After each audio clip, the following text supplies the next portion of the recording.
There are truths we carry in silence, not because they are certain, but because they are comforting. One of the most enduring of these is the idea of a self, a soul, indivisible and unique, that inhabits our bodies like a flame in a lantern. In the West, this soul has become almost sacred, wrapped in layers of moral weight, identity, and destiny. We speak of finding ourselves, of expressing our true nature, of being authentic to the self. The soul, in this worldview, is the unchanging core of who we are, a sovereign and eternal witness.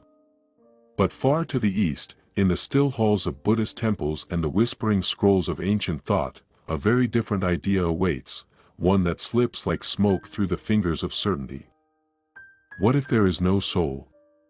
What if the self is only a mirage? In Buddhist philosophy, the concept of anatta, no self, is not a bleak denial of life but a profound invitation to awaken. The teachings do not deny that thoughts, emotions, and memories arise. They simply challenge the assumption that there is a single, permanent entity behind them.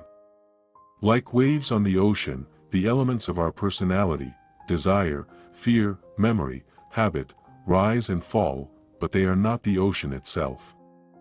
There is no watcher behind the waterfall.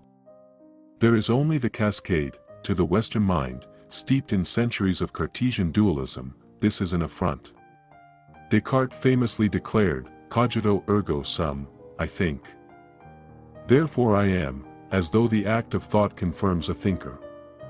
But Buddhism would reply, thoughts arise, but where is the I that owns them?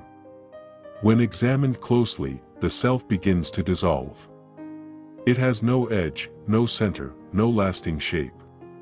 It is a verb disguised as a noun. This is not nihilism, as many mistakenly believe. Buddhism does not suggest that nothing exists, only that nothing exists independently or permanently. Everything is conditioned. Everything is in flux. The self, too, is a process, not a possession. It is built from 5 aggregates: form, sensation, perception, mental formations, and consciousness. Like the components of a chariot, these parts function together. But none alone make a self, and even together, they are impermanent. Western individualism recoils at this. Our culture is rooted in the sovereignty of the person. Law, morality, and art all pivot on the assumption that you are a distinct being, entitled to your experience, your opinion, your fate. The Enlightenment elevated the individual as the ultimate moral unit, the bearer of rights and dignity. Capitalism took this further, urging each self to define and assert itself through consumption, achievement, legacy. Even therapy, meant to heal, often reinforces the belief that we must find and fortify a singular, coherent identity, but the pursuit of a solid self can become a trap. The more we try to define ourselves, the more brittle the self becomes. People cling to labels, roles, tribes, not because they explain who we are, but because they shield us from the emptiness we fear. We mistake the voice in our head for a captain steering the ship. Yet if we pause and listen carefully, we notice that the voice changes. Sometimes it lies. Sometimes it contradicts itself. Sometimes it disappears. Who, then, are we? Buddhism suggests that this emptiness is not a flaw but a freedom.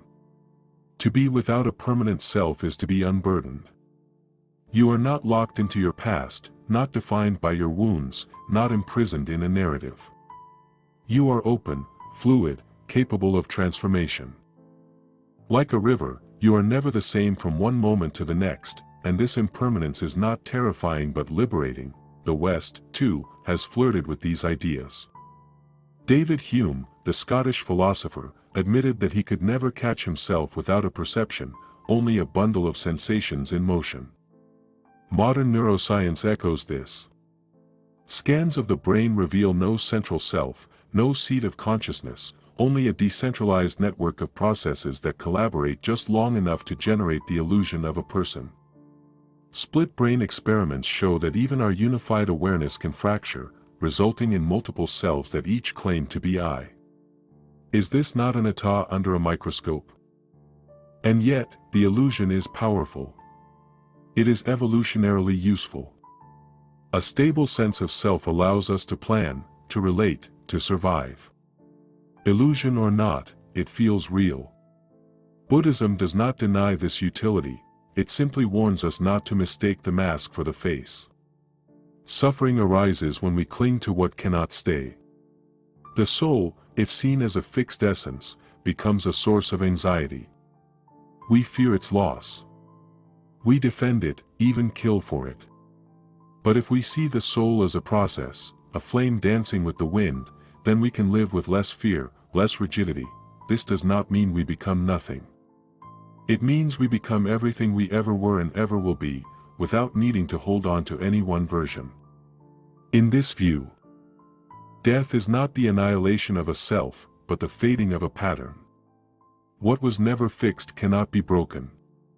What was never owned cannot be lost, so, is the soul an illusion? In the Buddhist sense, yes. But not a cruel one. It is a mirror that teaches humility. A lesson in impermanence. A call to compassion, because if we are not separate, then your suffering is mine, and my joy is yours. Western individualism insists that each soul is alone in its skin. Buddhism replies that we are never alone, because we were never apart. Between these two visions, one affirming the sovereign self, the other dissolving it, we find a paradox worth living in. Perhaps the self is real enough to love, but not so real as to own. Perhaps the soul is a dream that dreams itself, not to escape reality, but to glimpse it more clearly. And perhaps the highest truth is not to ask what we are, but to live so fully, so compassionately, that the question dissolves. Like a snowflake in sunlight, it melts into something vast and silent, where no I remains, but everything is.